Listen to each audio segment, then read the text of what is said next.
Hôm nay đi dự đám cưới của con bạn thân.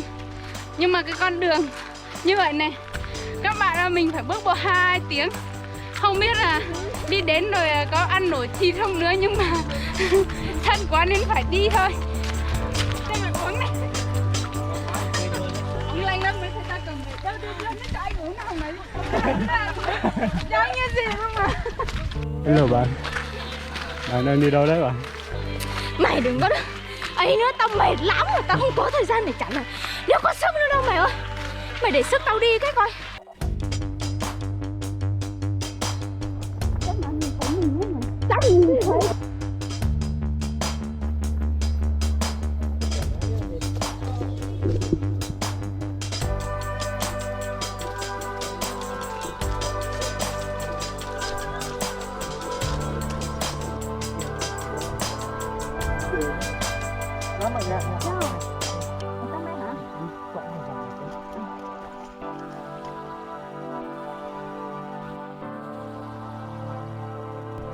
Mọi người biết con Hoan nó lên mạng gì không? Đó, cái gốc cây đó đó.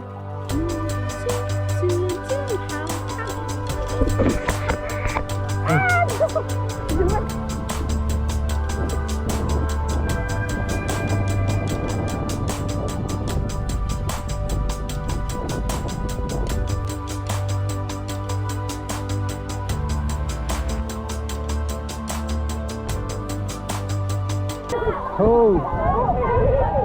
Đây các bạn, cô dâu ơi.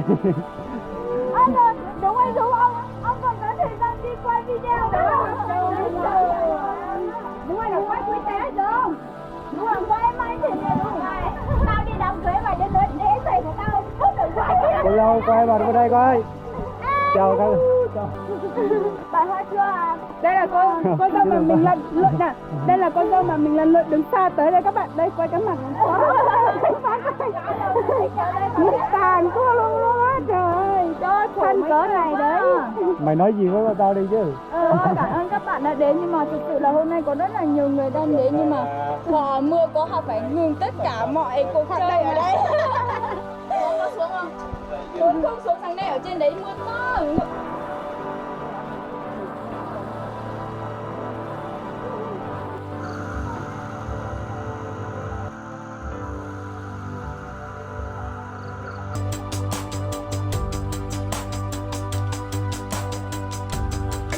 Xin chào các bạn, đây là bạn Nga nha.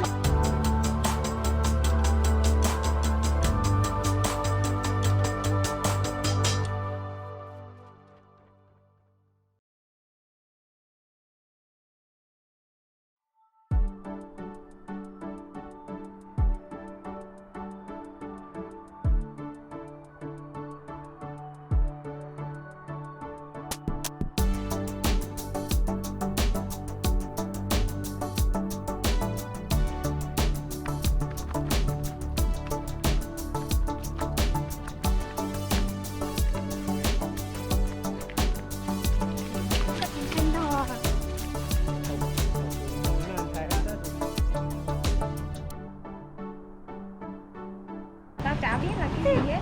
Cái đấy trồng cây cho bánh mía thôi, thiếu lắm nha. Tao cũng làm.